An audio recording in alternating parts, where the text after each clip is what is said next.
Para penyewa akhirnya menyadari kesalahan besar mereka. Mereka menyesal karena sebelumnya mengira gadis itu mudah ditindas, bahkan berani bersatu untuk mempermalukannya. Tidak lama sebelum kejadian itu, gadis tersebut sengaja mendatangi toko mie yang berada di lantai bawah sambil membawa beberapa hadiah. Dengan sopan, ia meminta pemilik toko untuk memperkecil papan nama tokonya. Ia bahkan bersedia menanggung seluruh biaya perubahan papan nama tersebut.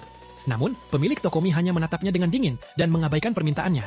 Istrinya bahkan mendorong gadis itu dengan kasar dan menyuruhnya agar tidak mengganggu pekerjaan mereka. Ketika gadis itu tetap berusaha menjelaskan, istri pemilik toko mulai merendahkannya. Ia mengatakan bahwa gadis yang baru lulus kuliah itu tidak memahami apapun tentang bisnis. Menurutnya, toko mie mereka adalah sumber utama keramaian di sepanjang jalan tersebut. Papan nama yang besar dianggap bisa membawa keberuntungan dan membuat usaha mereka semakin ramai. Ia bahkan menuduh gadis itu iri terhadap bisnis mereka dan sengaja ingin menghambat usaha tersebut. Gadis itu tetap mencoba menjelaskan keadaan sebenarnya. Ibunya sedang mengalami sakit berat dan harus lebih banyak beristirahat di tempat tidur. Dokter menyarankan agar ibunya mendapatkan cukup sinar matahari. Namun, papan nama toko mie yang terlalu besar justru menghalangi cahaya matahari masuk ke jendela rumah mereka di lantai atas. Sayangnya, sebelum gadis itu selesai berbicara, istri pemilik toko kembali memotongnya. Ia mengatakan bahwa kondisi kesehatan ibu gadis tersebut sama sekali bukan urusan mereka. Tanpa ragu, ia melemparkan hadiah yang dibawa gadis itu keluar toko. Setelah itu, ia mendorong gadis tersebut keluar dan menyuruhnya segera pergi. Keributan itu akhirnya menarik perhatian orang-orang di sekitar. Pemilik toko mie kemudian keluar dan justru memutarbalikkan keadaan. Ia mengatakan bahwa mereka selalu membayar uang sewa kepada gadis tersebut setiap bulan.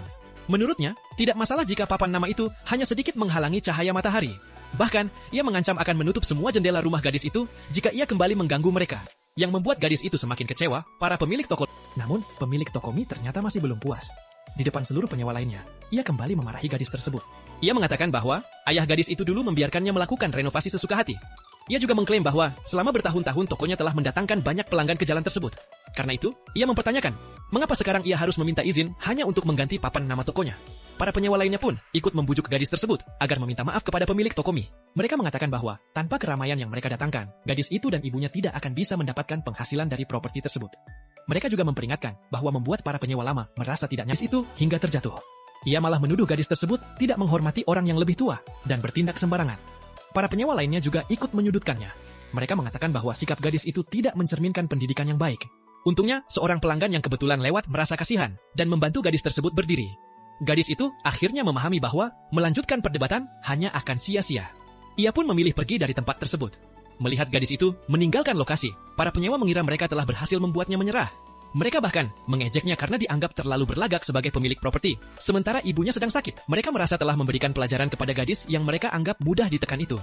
Namun, mereka sama sekali tidak tahu bahwa gadis tersebut sudah mengambil keputusan lain.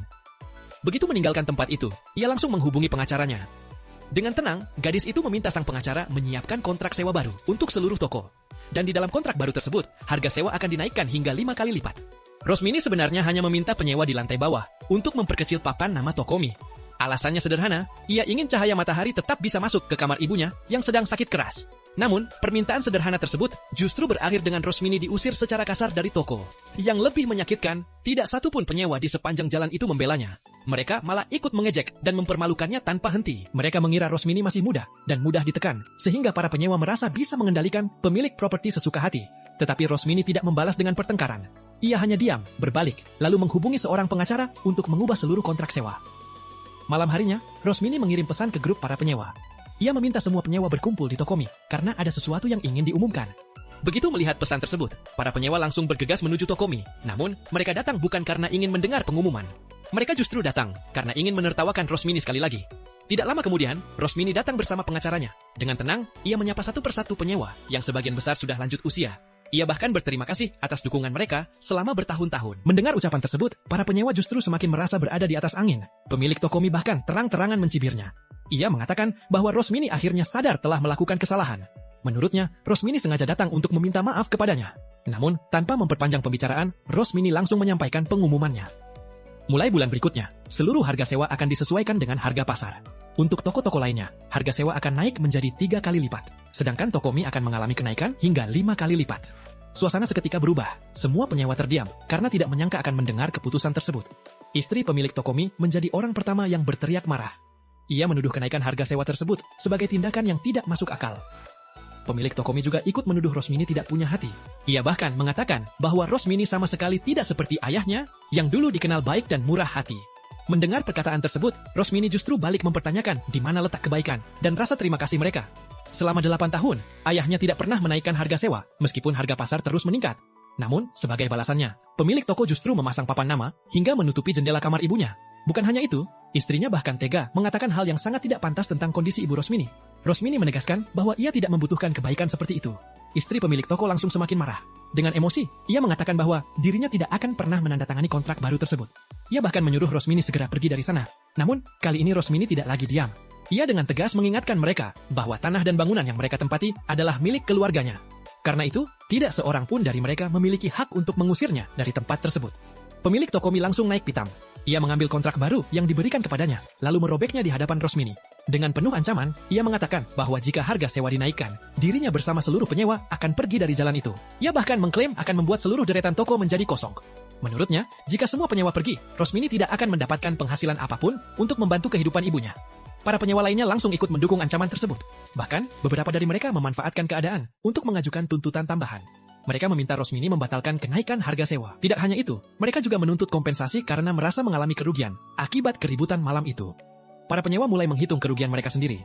Mereka bahkan menuntut kompensasi sebesar 5.000 yuan untuk setiap keluarga.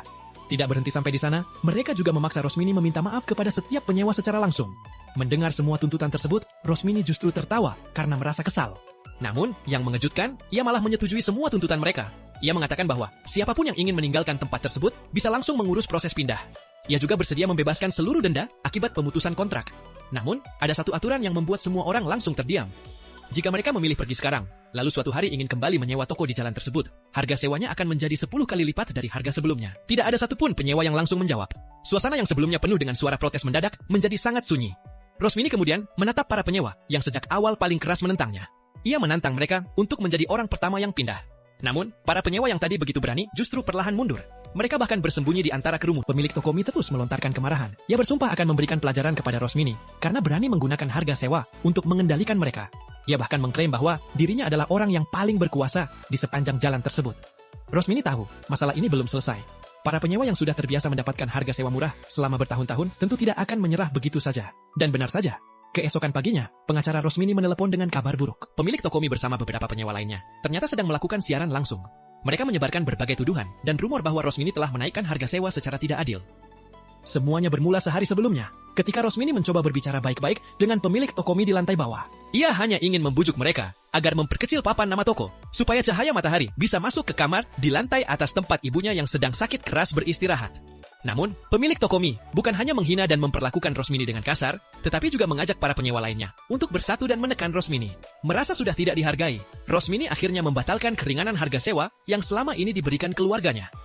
Ia memutuskan menaikkan harga sewa seluruh toko menjadi 3 kali lipat dari harga pasar, sementara toko mie akan dikenakan harga sewa 5 kali lipat. Keesokan paginya, pemilik toko mie langsung membawa para penyewa melakukan siaran langsung. Di hadapan banyak penonton, mereka menyebarkan berbagai tuduhan terhadap Rosmini. Mereka mengatakan bahwa setelah ayah Rosmini meninggal, Rosmini telah melupakan semua ajaran ayahnya dan mulai mengambil keuntungan dari para tetangga lama. Mereka mengaku hanya menjalankan usaha kecil dengan penghasilan sederhana, tetapi Rosmini tiba-tiba menaikkan harga sewa hingga 5 kali lipat. Istri pemilik toko mie juga ikut melakukan siaran langsung sambil berpura-pura sedih. Ia mengatakan bahwa mereka hanya memperbesar papan nama toko sedikit. Menurutnya, Ibu Rosmini memang membutuhkan cahaya matahari. Tetapi apakah itu berarti restoran mereka harus kehilangan penghasilan? Para warganet yang tidak mengetahui kejadian sebenarnya langsung mempercayai cerita tersebut. Banyak yang mulai menyalahkan Rosmini dan menganggapnya terlalu kejam. Bahkan, sebagian orang berniat menyerangnya secara daring. Ketika melihat siaran langsung tersebut, Ibu Rosmini menjadi sangat marah. Rosmini yang khawatir kondisi ibunya memburuk segera mematikan siaran tersebut dan berusaha menenangkannya. Namun, masalah ternyata belum selesai. Pemilik toko mie justru mengumpulkan banyak orang dan membuat keributan di bawah rumah Rosmini. Mereka berteriak keras dan menuduh Rosmini sebagai pemilik properti yang serakah. Mereka mengatakan bahwa Rosmini sedang memaksa para penyewa yang bekerja keras dan hidup sederhana hingga berada dalam kesulitan. Mendengar teriakan tersebut, Ibu Rosmini berkali-kali batuk karena terlalu marah. Rosmini segera menenangkan dan mengatakan bahwa ia memiliki cara untuk menyelesaikan masalah tersebut. Ia meminta ibunya tidak perlu khawatir. Meskipun ibunya berusaha mencegahnya, Rosmini tetap turun ke bawah. Begitu para penyewa melihat Rosmini muncul, mereka justru semakin memperbesar drama. Mereka mengangkat ponsel masing-masing dan mulai merekam, seolah-olah sedang membongkar tindakan seorang pemilik properti yang dianggap tidak berperi kemanusiaan. Bahkan, salah satu penyewa sengaja duduk di tanah dan membuat keributan. Ia menyalahkan Rosmini sambil mengatakan bahwa ayah Rosmini dulu adalah orang yang sangat baik. Ia bahkan mempertanyakan bagaimana putri dari pria sebaik itu bisa berubah menjadi begitu lambat bagi Rosmini untuk menyesal. Satu-satunya cara agar masalah selesai adalah Rosmini membatalkan kenaikan harga sewa dan membayar kompensasi atas kerugian yang mereka klaim. Rosmini menatapnya dengan tenang. Ia hanya bertanya, apakah mereka datang untuk membicarakan kontrak sewa baru, atau memang sengaja datang untuk membuat keributan. Mendengar pertanyaan tersebut, pemilik Tokomi hampir kehilangan kendali. Ia kembali berbicara dalam siaran langsung dan menuduh Rosmini. Ia mengatakan bahwa mereka hanya datang untuk mencari keadilan, tetapi Rosmini justru menuduh mereka sengaja membuat masalah. Istri pemilik Tokomi yang sejak tadi menahan emosi akhirnya tidak mampu berpura-pura lagi. Ia mulai menghina Rosmini dan menyebutnya sebagai orang yang buruk. Bahkan, ia kembali membawa-bawa kondisi ibu Rosmini. Ia mengatakan bahwa ibu Rosmini yang sedang sakit menempati lantai 2 hanya demi mendapatkan cahaya matahari. Sementara keberadaan jendela tersebut dianggap mengganggu usaha mereka. Rosmini akhirnya tidak bisa lagi membiarkan ibunya dihina. Ia menegur istri pemilik toko dan memperingatkannya agar tidak sembarangan berbicara tentang ibunya. Namun, bukannya berhenti, wanita itu justru semakin keras. Ia bahkan menuduh ibu Rosmini membawa kesialan bagi Tokomi mereka. Mendengar itu, Rosmini benar-benar tidak terima. Pemilik Tokomi kemudian ikut marah karena Rosmini berani membalas perkataan istrinya. Dalam keadaan emosi, ia bahkan menyiramkan cat ke pintu rumah Rosmini. Namun, setelah melakukan semua itu, mereka masih terus berteriak bahwa tindakan mereka terjadi karena Rosmini dianggap sebagai pemilik properti yang serakah. Situasi semakin memanas.